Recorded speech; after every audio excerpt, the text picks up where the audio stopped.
August 1967. Nui Dat Base, Phuoc Tuy Province, South Vietnam. An American military advisor steps into the Australian 1st Battalion workshop tent. The air smells of gun oil and metal filings. He watches as Private Kevin Bluey McDonald clamps an L1A1 rifle into a vise and picks up a hacksaw. The American freezes. "What the hell are you doing to that weapon?" Bluey doesn't look up. "Making it work, mate." The hacksaw bites into the rifle barrel. Metal shavings curl away. 10 inches fall to the workshop floor with a metallic clang. The American advisor reaches for his notebook. This needs to go in a report. By military regulations, what he's witnessing is destruction of government property. Technically, it's illegal. The modifications violate official weapon specifications. Soldiers could face court-martial.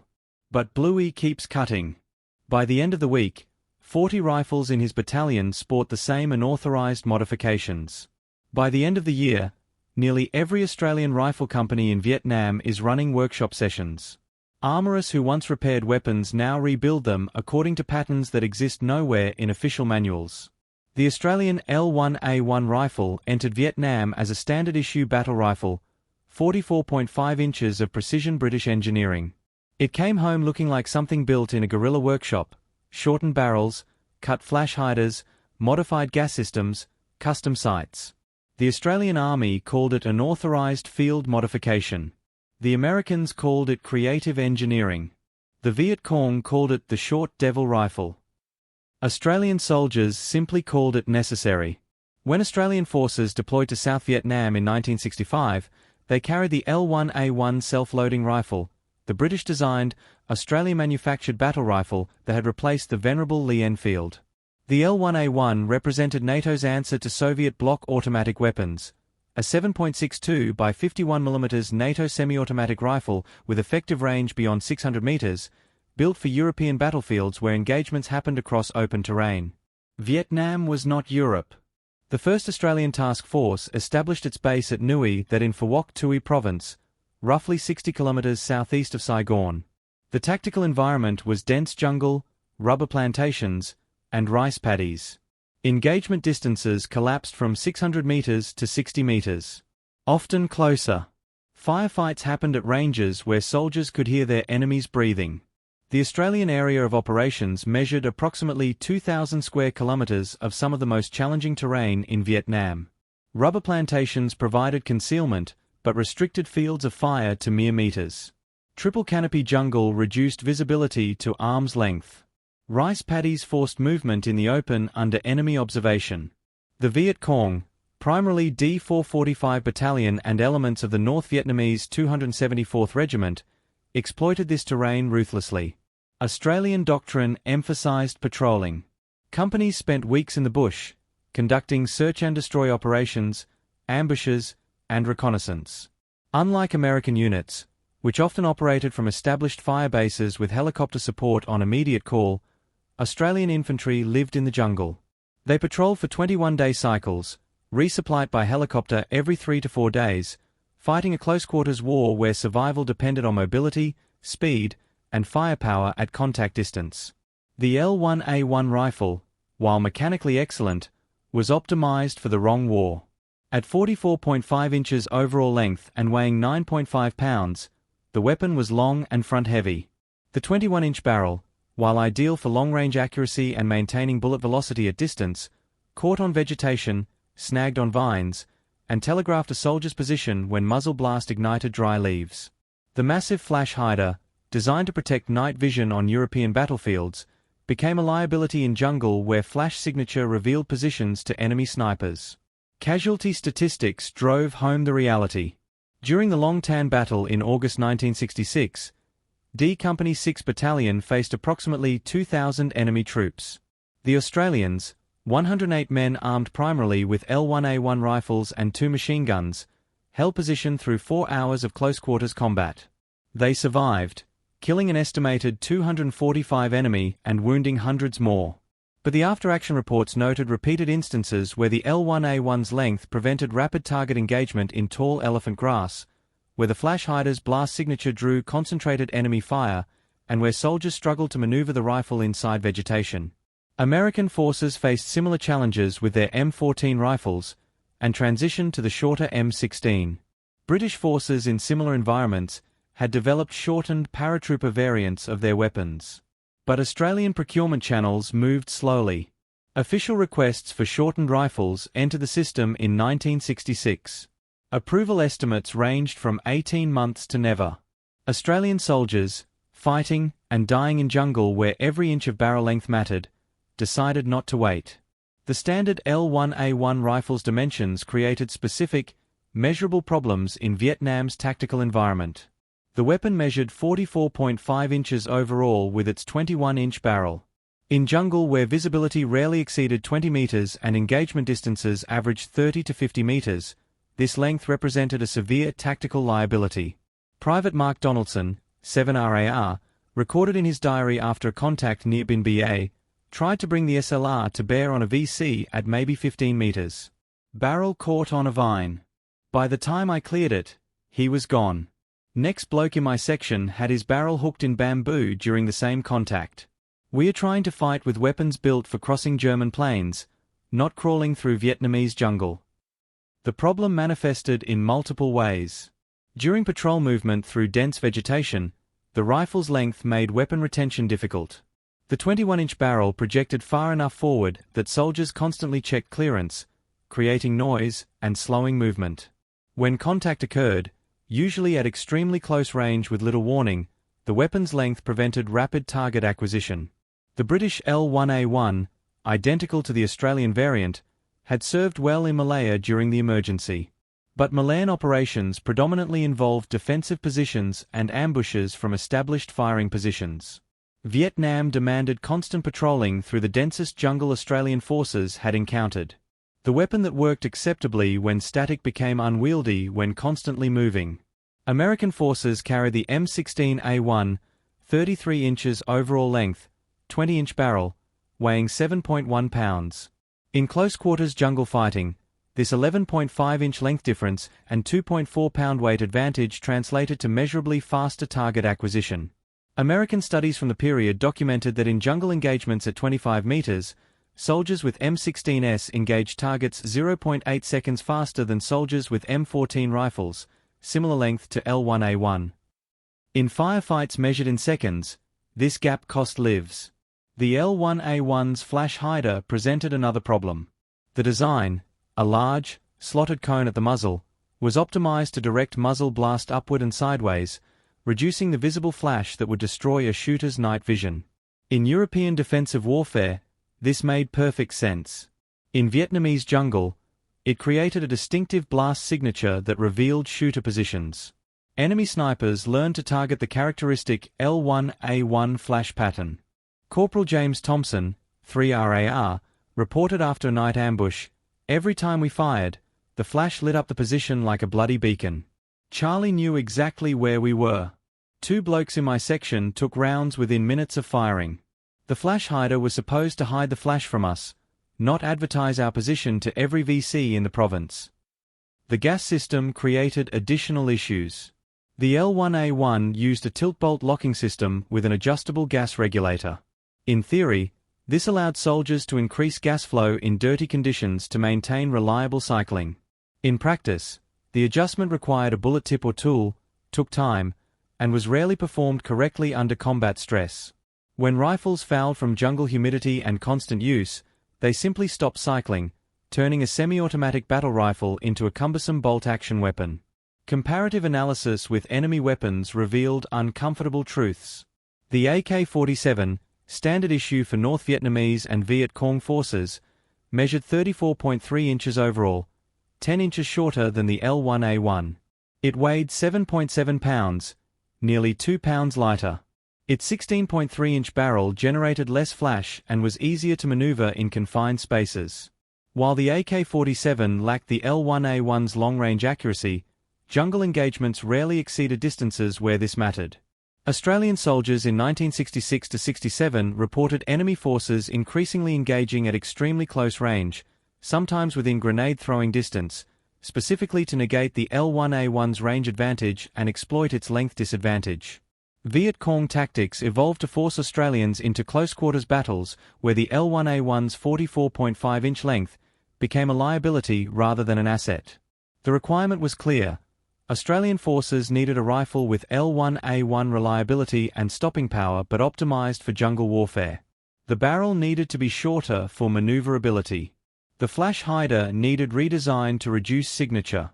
The overall package needed to be lighter and easier to carry through vegetation. Official channels offered no solution.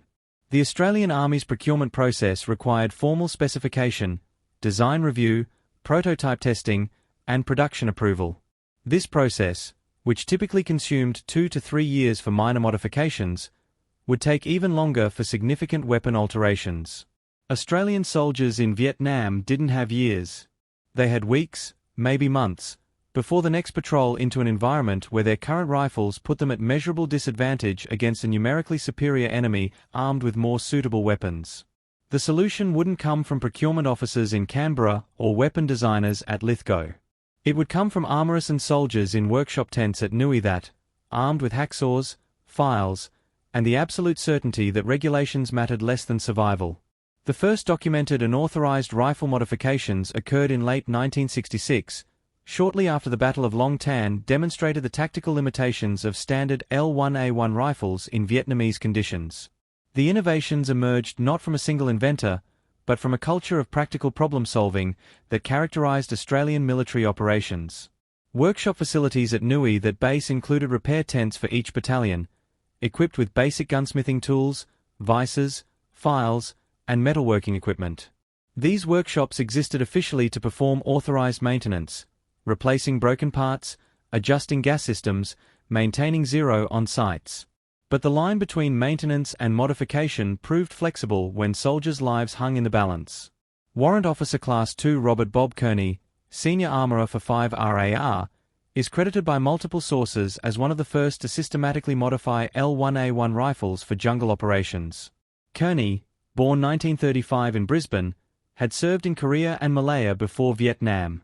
He understood weapon mechanics intimately and possessed the craftsman's skills to modify them. Kearney's approach was methodical.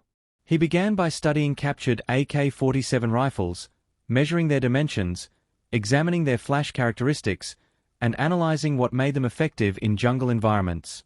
His conclusion: barrel length was the critical variable. Reducing the L1A1's 21-inch barrel to approximately 16 to 17 inches would match enemy weapon maneuverability, while maintaining the L1A1's superior stopping power and accuracy at realistic engagement distances. The modification process Kearney developed became the template others followed. First, the rifle was stripped completely and the barrel removed from the receiver. Using a hacksaw, the barrel was cut to the desired length, typically removing 4 to 5 inches, leaving approximately 16 inches of rifle barrel. The cut had to be perfectly square to the bore. Any angle would affect accuracy. Next, the flash hider was addressed. The standard massive cone design was either removed entirely or cut down significantly. Some armourers fabricated new, shorter flash hiders from scrap steel. Others simply removed the flash hider completely and left the muzzle bare, accepting the increased flash in exchange for reduced weapon length and blast signature. The gas system required attention after barrel shortening. Removing barrel length moved the gas port position relative to the chamber, potentially affecting the rifle's cycling reliability. Kearney and other armourers adjusted gas regulators and sometimes enlarged gas ports slightly to ensure reliable function with shortened barrels. Sights presented another challenge. The standard L1A1 sight was calibrated for the original 21-inch barrel's ballistics.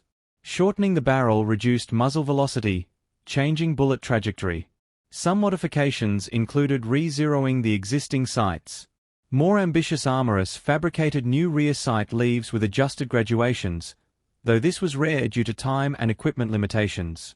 The initial modifications were individual projects, specific rifles altered for specific soldiers who requested them. But success bred imitation. After modified rifles proved effective in combat, other soldiers requested similar work. By mid-1967, modification requests exceeded armourers' capacity to fulfill them individually.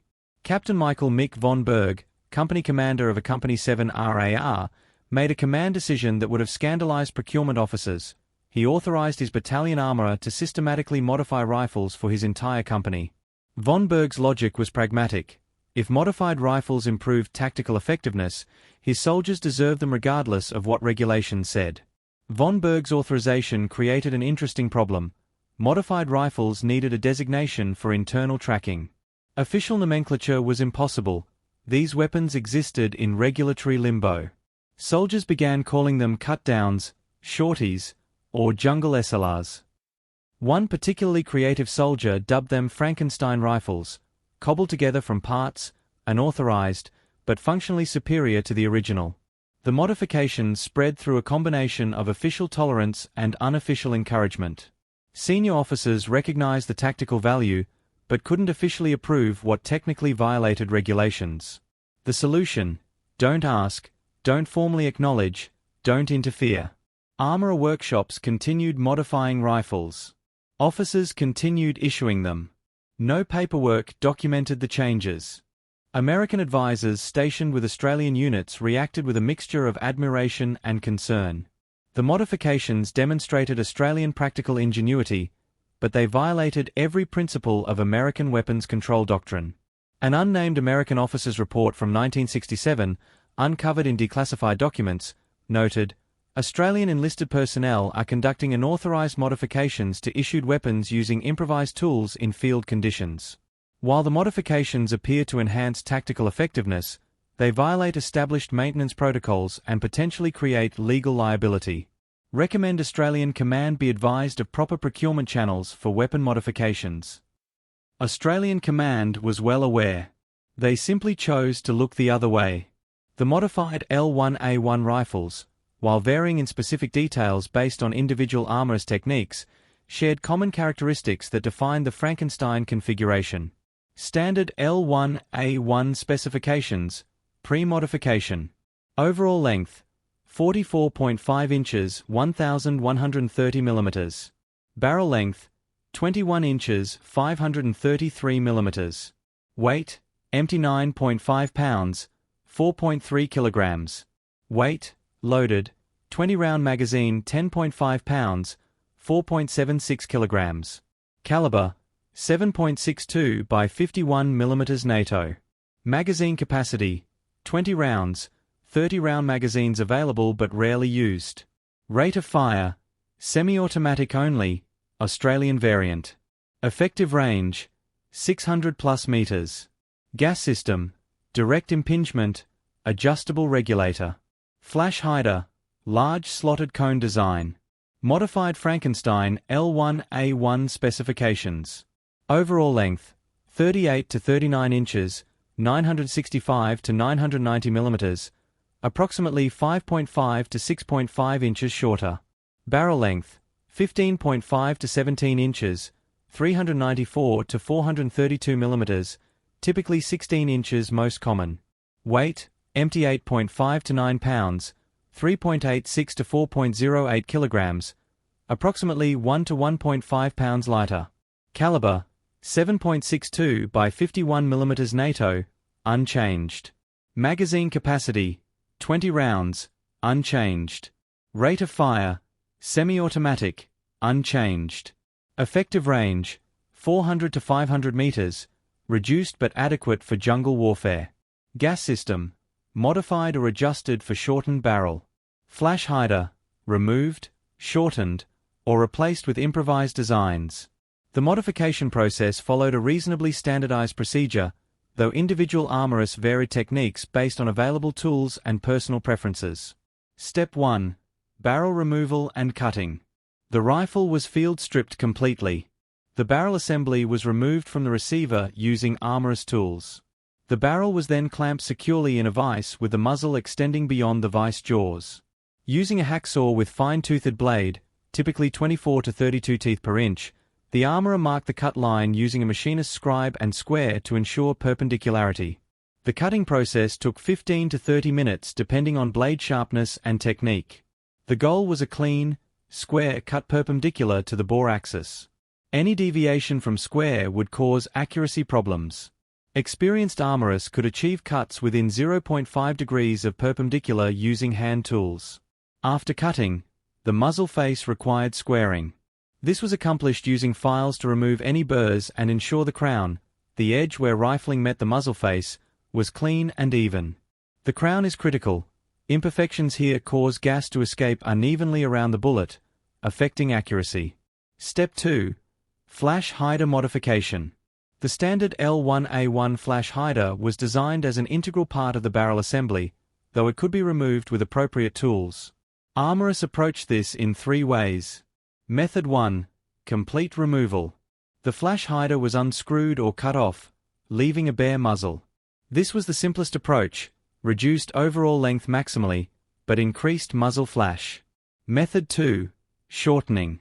The flash hider was cut down to 1 to 2 inches length, removing the bulk while retaining some flash suppression capability. Method 3. Replacement. Some armorists fabricated new flash hiders from scrap steel pipe, creating simple designs that reduced flash without the bulk of the original. These improvised suppressors rarely matched the original's effectiveness, but represented a compromise between concealment and signature reduction. Step 3. Gas system adjustment. The L1A1's gas system relied on gas tapped from the barrel through a port located approximately 12 inches from the chamber. This gas drove the piston that cycled the action. Shortening the barrel by 4 to 5 inches moved the port closer to the chamber, increasing gas pressure at the port location. Higher pressure could cause violent cycling, increased recoil, and accelerated wear on components. Armorists addressed this by adjusting the gas regulator to reduce gas flow. The L1A1 featured a numbered regulator, 1 to 6, that controlled gas port size. Modified rifles typically required setting 1 to 2 steps lower than standard to compensate for increased pressure. Some armorists went further, grinding or filing the gas port to permanently alter its diameter. This was risky. Too large and the rifle wouldn't cycle. Too small and excessive gas pressure could damage components, but when done correctly, it optimized the system for the modified barrel length. Step 4. Sight adjustment. Shortening the barrel reduced muzzle velocity by approximately 100 to 150 feet per second, FPS, depending on exact length reduction. Standard 7.62 by 51 mm NATO ammunition from a 21-inch barrel achieved approximately 2,750 frames per second. A 16-inch barrel dropped this to roughly 2,600 to 2,650 frames per second. This velocity reduction affected bullet trajectory. At 300 meters, the point of impact would be approximately 6 to 8 inches lower than standard sights predicted. For jungle warfare where engagements rarely exceeded 100 to 150 meters, this was less critical than in open terrain, but conscientious armorists adjusted rear sight leaves to compensate. The adjustment involved either bending the existing sight leaf or fabricating new ones, a time-consuming process requiring precision metalwork. Most field modifications simply accepted the trajectory change and relied on soldiers to know their rifle and hold accordingly at longer ranges. Step 5. Weight reduction measures. Beyond barrel shortening, some modifications included additional weight-saving measures. These were less common but appeared on weapons modified by particularly ambitious armorists. Handguard modification. The wooden or synthetic handguard could be trimmed to match the shortened barrel, saving 2 to 4 ounces. Stock lightening. Some stocks were hollowed slightly or drilled with lightning holes, though this was rare due to potential structural compromise. Component substitution. A few examples show American M16 slings replacing heavier L1A1 slings, and other small component swaps that cumulatively reduced weight. Mechanical operation. The modified rifle operated identically to the standard L1A1. When the trigger was pulled, the firing pin struck the cartridge primer. Expanding gases propelled the bullet down the bore while simultaneously bleeding through the gas port into the piston system. The piston drove the bolt carrier rearward, extracting and ejecting the spent case. The return spring then drove the carrier forward, stripping a fresh round from the magazine and chambering it.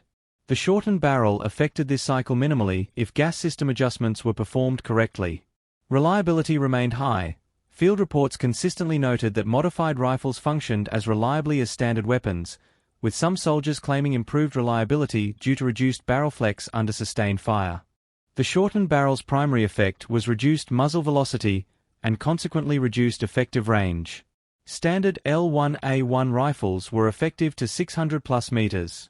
Modified rifles with 16-inch barrels showed effective accuracy to approximately 400 to 500 meters, still far exceeding typical Vietnam engagement distances of 30 to 100 meters.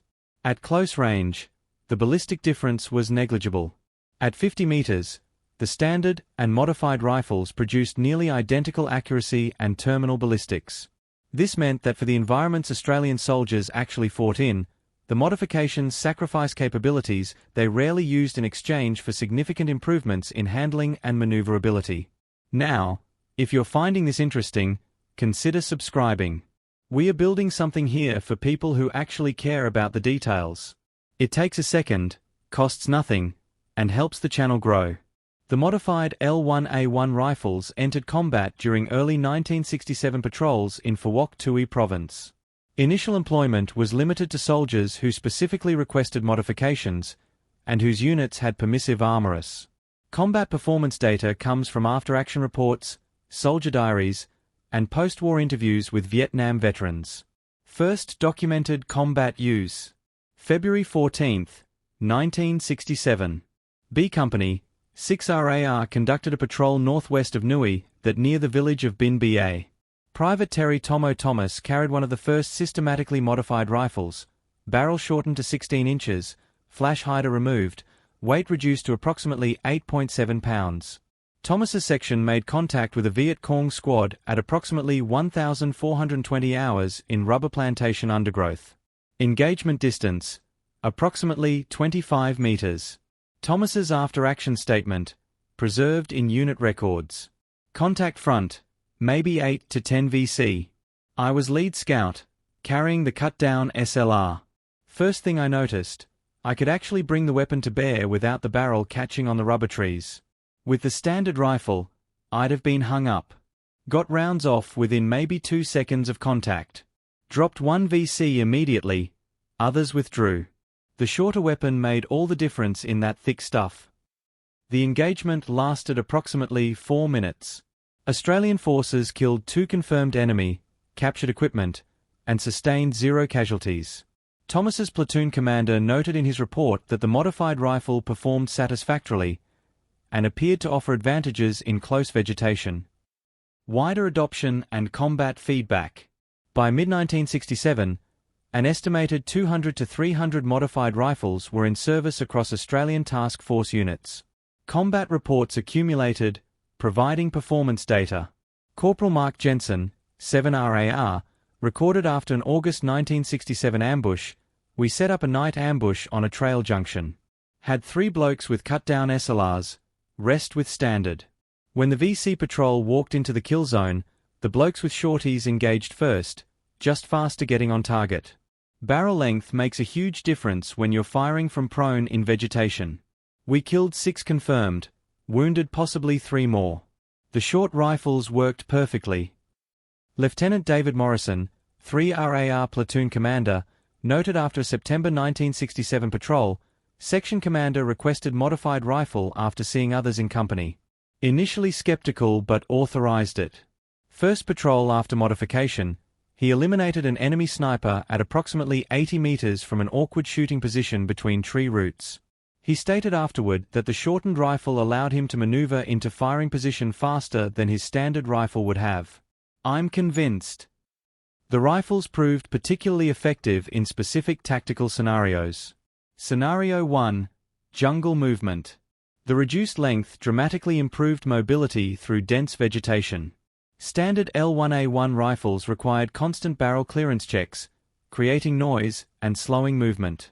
Modified rifles reduced this by approximately 6 inches, making vegetation negotiation measurably easier.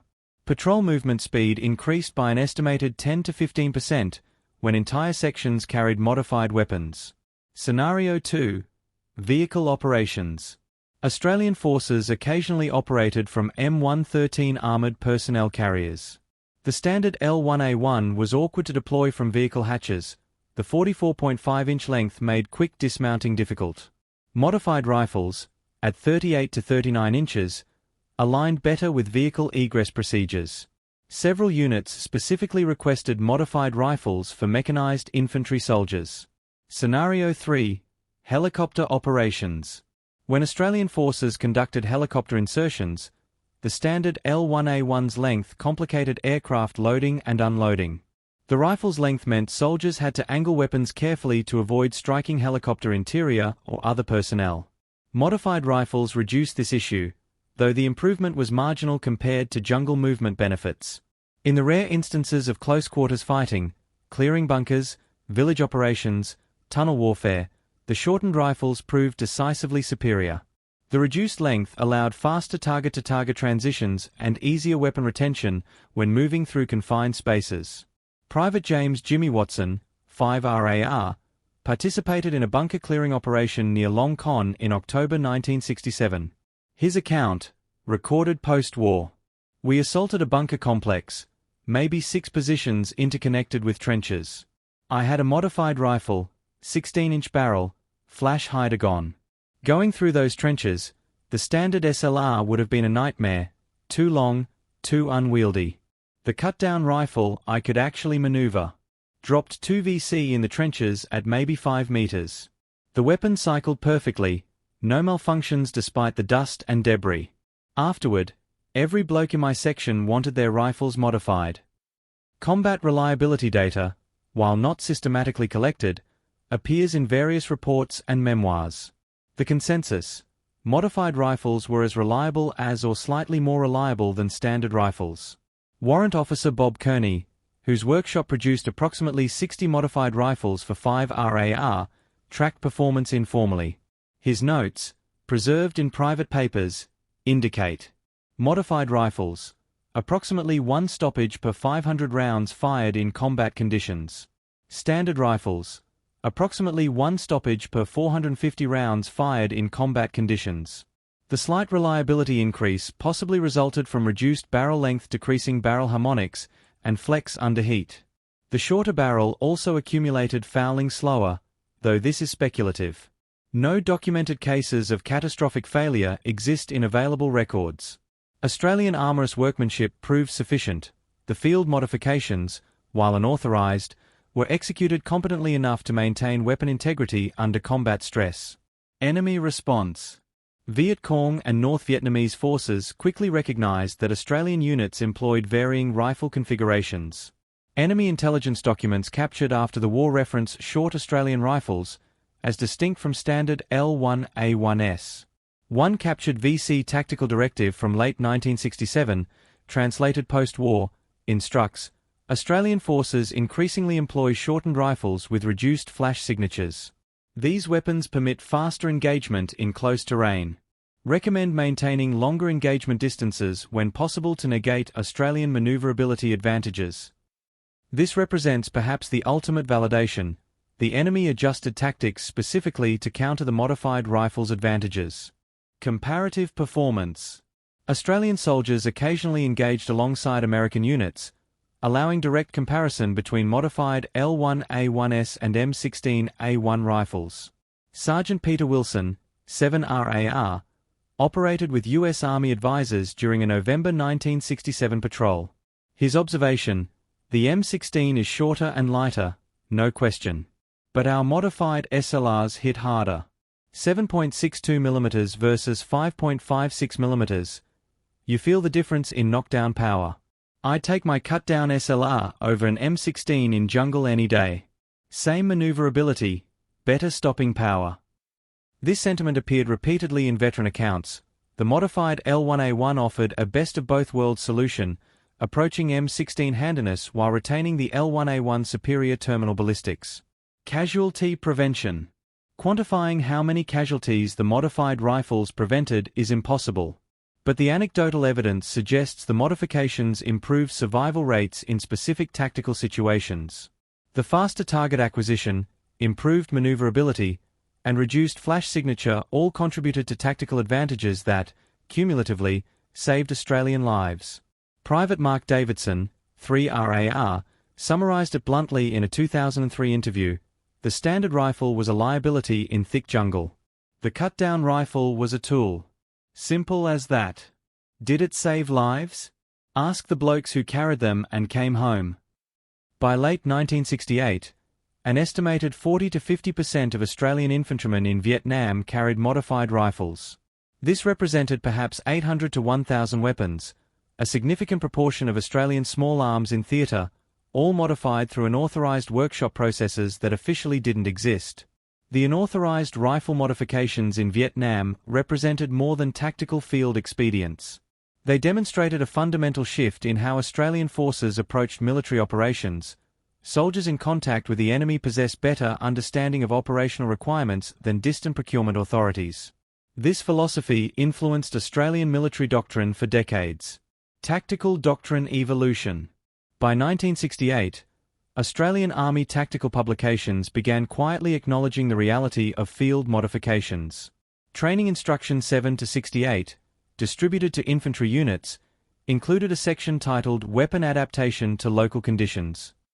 While the document never explicitly endorsed unauthorized modifications, it stated, "Commanders should ensure weapons employed by their units are optimized for the operational environment.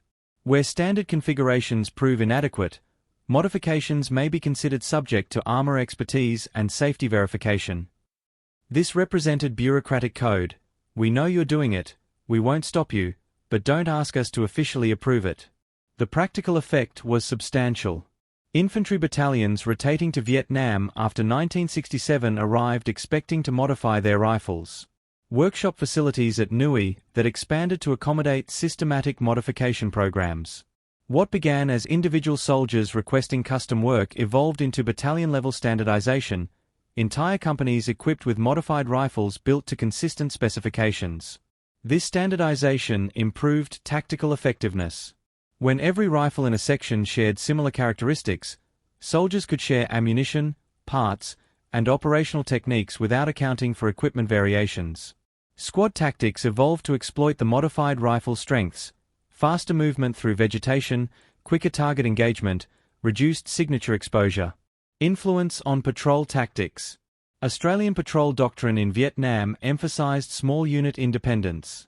Four-man scout sections operated ahead of main formations, providing early warning and reconnaissance. These scouts needed maximum mobility and firepower in minimal package. Modified rifles became standard equipment for scout roles. Captain James Fletcher, commanding D Company 5RAR in 1968, documented his tactical reasoning: "I equipped my scout sections exclusively with shortened rifles.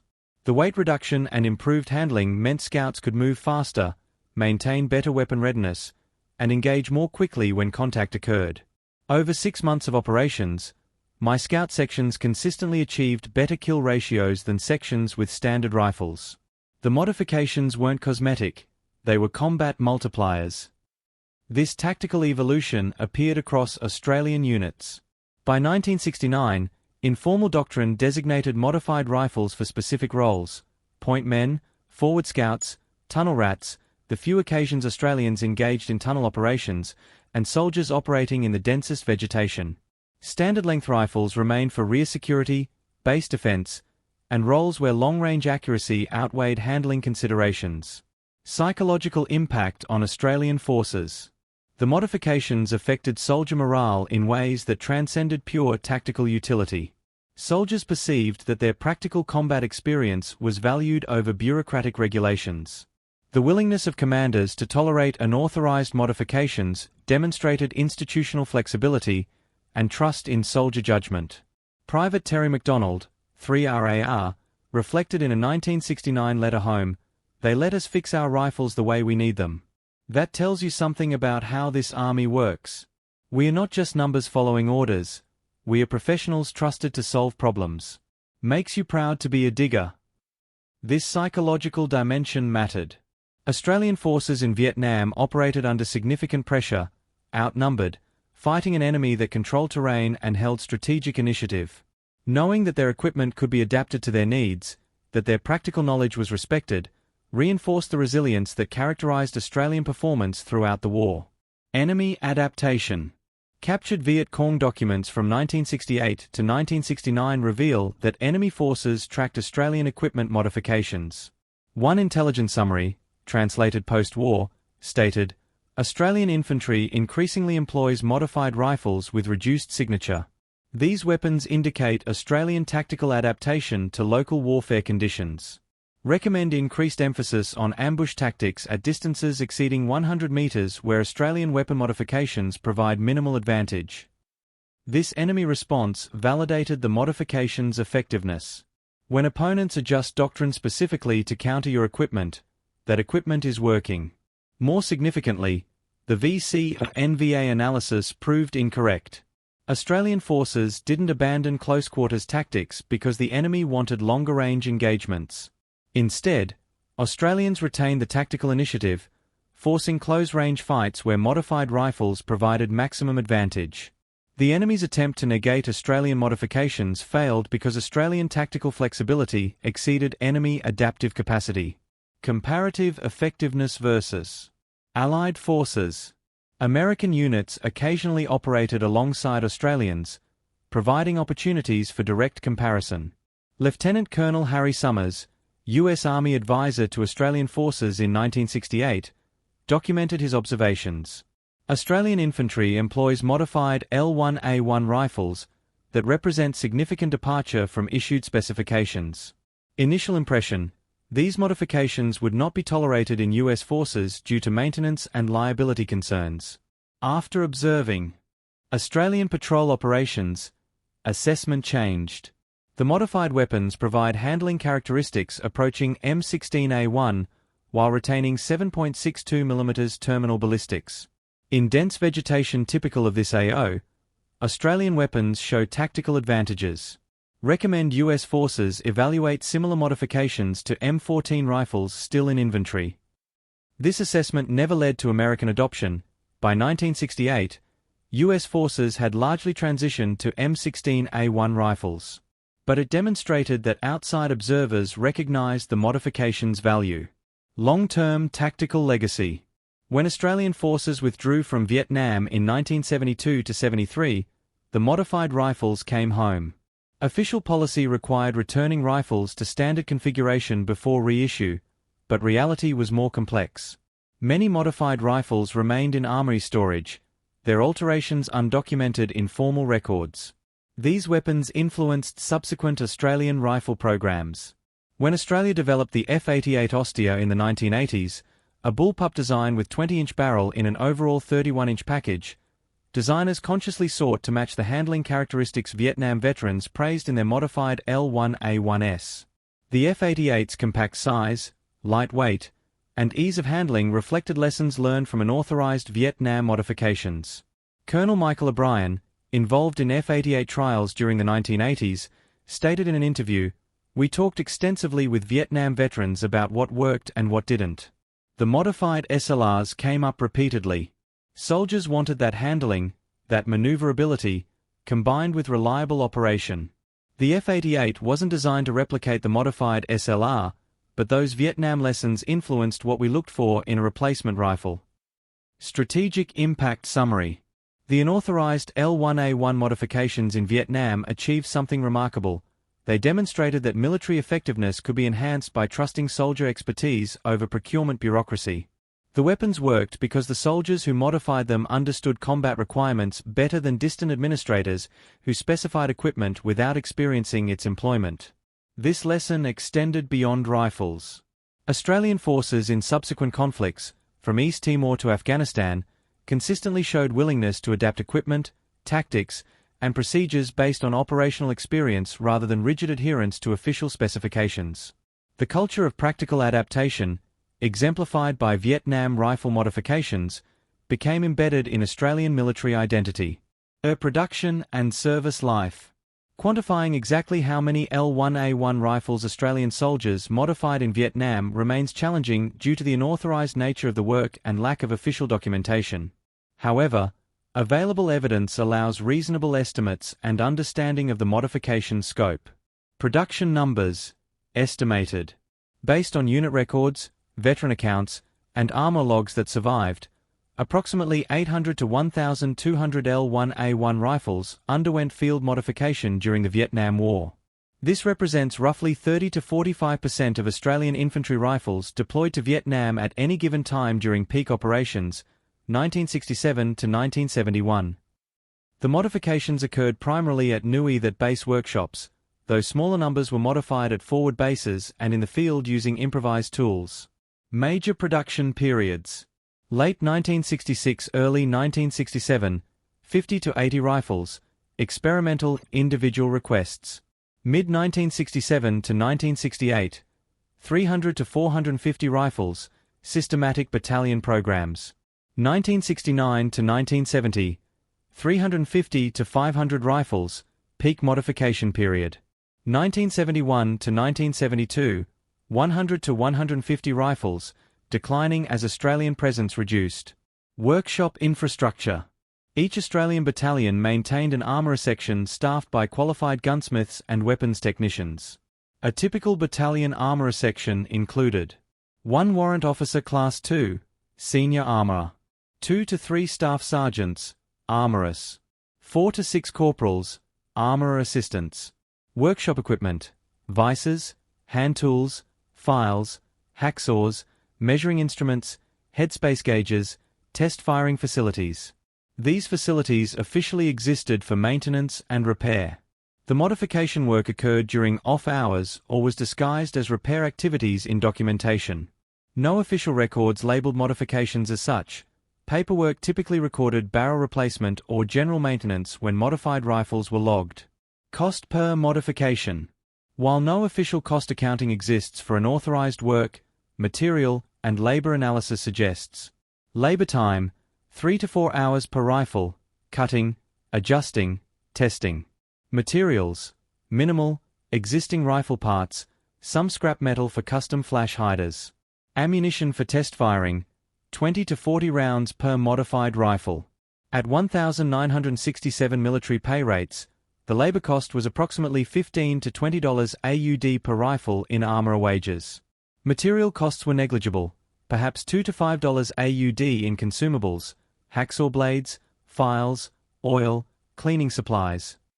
Total cost per modification, approximately $20 to $25 AUD, $150 to $190 USD in 2024 dollars. This compared extremely favorably to procurement costs for new weapons. A standard L1A1 rifle cost approximately 180 Australian dollars, 1,350 US dollars in 2024 dollars to manufacture.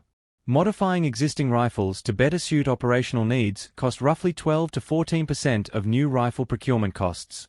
Quality control. Despite the unauthorized nature of modifications, armourers maintained rigorous quality standards. Each modified rifle underwent headspace verification, ensuring proper bolt-to-barrel clearance, critical for safety. Function testing, cycling dummy rounds through action to verify feeding and ejection. Test firing, minimum 20 rounds live fire to verify reliability and check for pressure signs. Accuracy testing, zeroing at 100 meters to verify acceptable accuracy, typically 3 to 4 MOA or better. Safety inspection, checking for cracks, proper assembly, secure components. Warrant Officer Bob Kearney's personal log, donated to the Australian War Memorial, documents his quality control procedures. Every rifle gets test fired. If it doesn't group within 4 inches at 100 meters, I recheck the crown and recut if necessary. No soldier carries a rifle from my workshop unless I trust my own life to it. This quality consciousness meant that despite being field modifications, the rifles maintained safety and reliability standards equivalent to factory-produced weapons.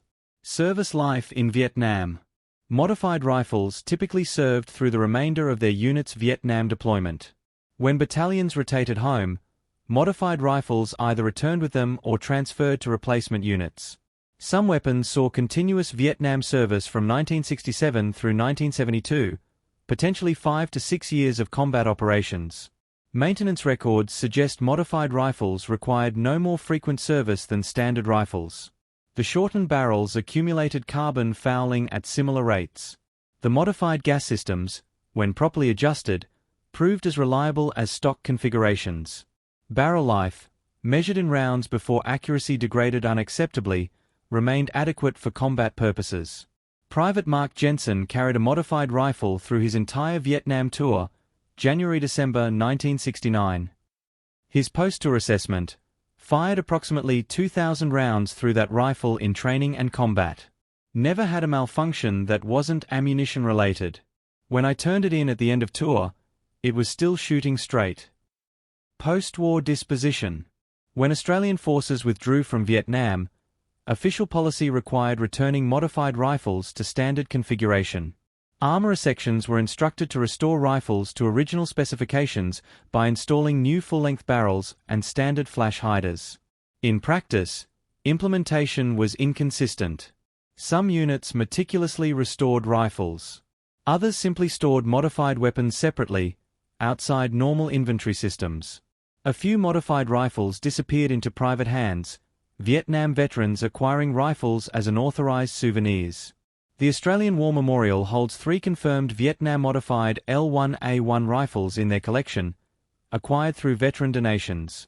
These weapons show authentic field modifications, barrels shortened to 15.75 to 16.5 inches, flash hiders removed or cut down, gas system adjustments evident from wear patterns on regulators.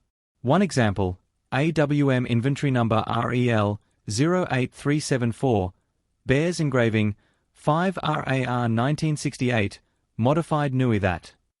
Private collections likely hold additional examples. Australian firearms laws make legal ownership of such rifles complex, but collectors with proper licensing occasionally display Vietnam-modified L1A1s at military shows. These weapons typically sell for $8,000 to $15,000 AUD when offered at auction, significantly more than standard L1A1 rifles, $3,000 to $5,000 AUD, due to their historical significance and rarity. Modern reproductions. Several Australian firearms manufacturers offer Vietnam-style L1A1 reproductions for collectors and historical enthusiasts. These are typically deactivated rifles, unable to fire, or built on semi-automatic-only receivers to comply with current firearms regulations. Lithgow Arms, successor to the original small arms factory that produced Australian L1A1 rifles, created a limited edition Vietnam Tribute L1A1 variant in 2018 to commemorate the 50th anniversary of Australian Vietnam operations. This semi-automatic-only rifle featured authentic Vietnam-style modifications, 16-inch barrel, shortened flash hider, markings replicating period armourer stamps. Limited to 500 examples, they sold out within weeks at $3,200 Australian dollars each.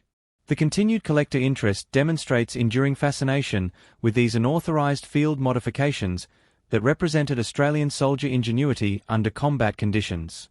Surviving veterans and their rifles. Several Vietnam veterans maintain connections to the specific rifles they carried. Peter Bluey Morrison, 7 RAR veteran, tracked down his Vietnam rifle, serial number documented in his service records, to a private collector in 2015.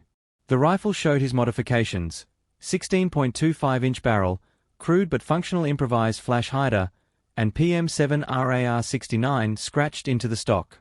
Morrison's reflection, seeing that rifle again, 40-plus years later, brought everything back. That weapon saved my life more than once. The fact that I wasn't supposed to have modified it makes no difference. In the jungle, you used what worked. That rifle worked. These personal connections between veterans and modified rifles underscore that these weren't merely equipment modifications. They represented soldiers taking ownership of their survival, adapting tools to meet reality rather than accepting inadequate standard issue. A legacy and influence. The unauthorized L1A1 modifications in Vietnam created ripples far beyond the immediate tactical environment. The weapon's success influenced military procurement philosophy, small arms design, and institutional attitudes towards soldier-driven innovation. Influence on Australian weapons policy. Post-Vietnam, Australian military procurement underwent subtle but significant philosophical shifts. The traditional model, centralized specification, design, testing, and production, began incorporating feedback loops from operational units. Soldiers' field experience gained greater weight in equipment evaluation. This change manifested in several ways. 1. Accelerated modification approval. In 1975, the Australian Army established a rapid field modification program allowing unit commanders to request and implement equipment changes without navigating full procurement bureaucracy. The program explicitly cited Vietnam rifle modifications as justification. While modifications still required engineering review and safety certification, the approval timeline contracted from years to months. 2. Soldier input in procurement. When Australia evaluated replacement rifles for the L1A1 during the 1980s, evaluation teams included Vietnam veterans who had carried modified rifles. Their input emphasized handling characteristics, compact dimensions, and weight, priorities directly traceable to Vietnam modification experience.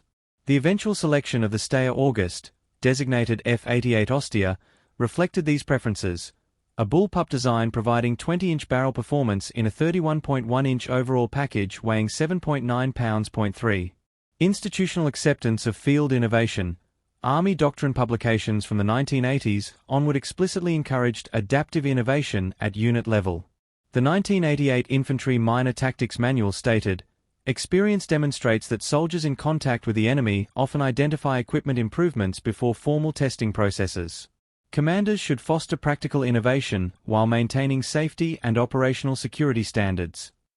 This represented direct acknowledgement that Vietnam-style unauthorized modifications, rather than being disciplinary problems, exemplified desirable military culture.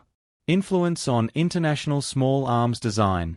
The modified L1A1's characteristics, shortened barrel, reduced weight, compact overall dimensions while retaining full power rifle cartridge, influenced global small arms development during the 1980s to 1990s. Several designs show conceptual lineage. British L85A1, SA80. When Britain replaced the L1A1, the new rifle featured bullpup configuration with 20.4-inch barrel in 30.9-inch overall length. British designers consulted with Australian veterans during development, specifically discussing Vietnam modification experience. Modern carbine development. The proliferation of carbine variants of battle rifles during the 1980s-90s, M14 Sockham, G3KA4, FAL paramodels, reflected growing acceptance that shorter weapons with modest effective range reduction provided net operational advantages in many environments. Vietnam demonstrated this reality. Modular weapon systems. Modern rifles with user-changeable barrels, SCAR, ACR, AR-15 platform, owe philosophical debt to Vietnam-era recognition that different mission profiles require different weapon configurations. If Australian armourers could optimize rifles for jungle warfare using hacksaws, why not design systems allowing quick reconfiguration? Doctrinal legacy. The modified rifle's tactical success validated several doctrinal concepts that subsequently influenced military thinking globally. Mission-specific configuration. The idea that weapons should be optimized for specific operational environments rather than designed as one-size-fits-all solutions became more accepted. This led to specialized variants, DMR, CQB, standard, becoming common across military forces. Trust in soldier expertise. The demonstration that soldiers could successfully modify complex weapons in field conditions without catastrophic failures challenged assumptions about technical complexity requiring factory precision. This contributed to growing acceptance of user-level maintenance and modification in subsequent weapon systems. Tactical requirements over aesthetic standards. Vietnam modifications were crude, lacking the aesthetic refinement of factory weapons. Yet they worked. This validated prioritizing function over form, a principle that influenced modern military equipment design across categories. Recognition and awards. No official recognition was granted to armourers who performed the modifications. The unauthorized nature precluded formal awards. However, several individuals received unofficial acknowledgement. Warrant Officer Bob Kearney, whose workshop produced modified rifles for 5RAR, received a commander's commendation in 1969. The citation made no specific mention of rifle modifications, but praised his innovative approaches to weapons maintenance ensuring optimal combat effectiveness. Those who knew understood what this referenced. In 2008, the Australian Army History Unit published Improvisation and Adaptation, Australian Forces in Vietnam, featuring a chapter on field-modified weapons. The publication acknowledged armourers by name and detailed their contributions, providing historical recognition decades after the fact. Modern military analysis. Contemporary weapons experts recognize the modified Vietnam L1A1S as significant examples of user-driven innovation. Dr. Ian McCallum, firearms historian and host of Forgotten Weapons, analyzed an Australian Vietnam modified L1A1 in a 2019 video.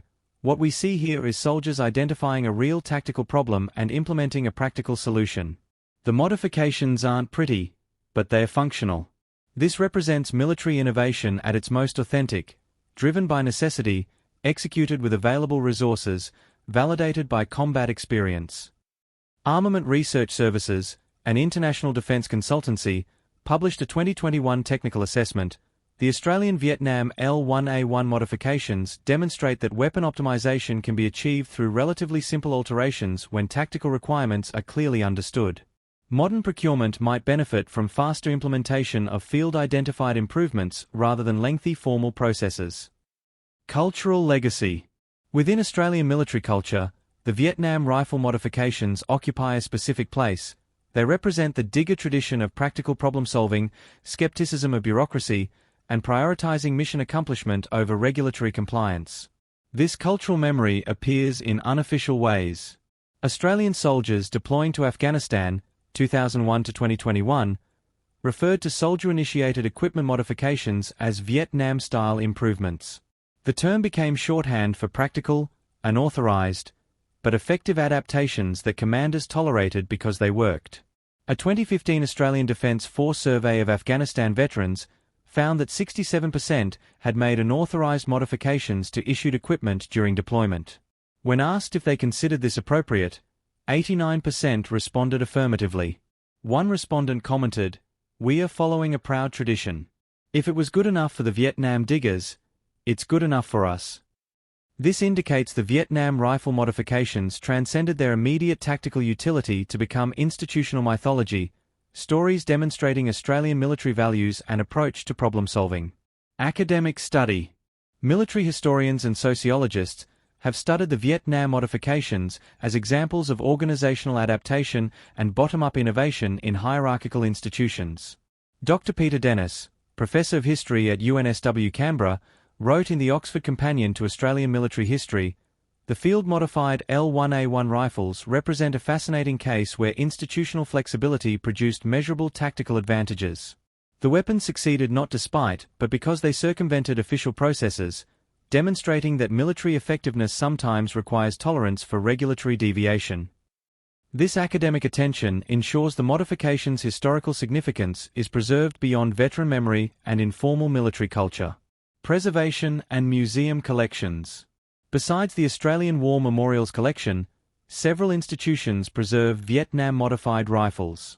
Lithgow Small Arms Factory Museum holds 4 modified examples with detailed provenance documentation. Queensland Museum Military History Collection includes 2 Vietnam-modified rifles donated by veterans. Australian Army History Unit maintains reference collection of 3 modified rifles for research purposes. These preserved weapons serve educational purposes, teaching current and future soldiers about the tradition of adaptive innovation in Australian military history. A hacksaw. A vice. 4 hours in a workshop tent. 10 inches of barrel removed. Weight reduced, length shortened, weapon transformed. This was the rifle that Australian soldiers built when regulations said they couldn't. This was the rifle that moved through Vietnamese jungle faster than standard issue. This was the rifle that brought Viet Cong down at contact distance, because its barrel didn't snag on vines when every second mattered. The British had the L1A1 straight from Enfield factories, 44.5 inches of precision engineering, perfect for European planes. The Americans had the M16, lightweight, fast-firing, optimized for their doctrine. The enemy had the AK-47, crude, reliable, matched to jungle warfare. Australian soldiers had hacksaws, armorers who understood combat over regulations, and the absolute certainty that survival mattered more than specifications. 39 inches of unauthorized innovation. 8.5 pounds of practical problem-solving. 1,000 rifles that officially didn't exist but unofficially saved lives. In the dense jungle of Phuoc Tuy Province, when contact came at ranges measured in meters rather than hundreds of yards, when the difference between living and dying was measured in fractions of seconds it took to bring a weapon to bear, that made all the difference. The Frankenstein L1A1. Built by soldiers, for soldiers, despite everything procurement officers said about proper procedure. And it worked.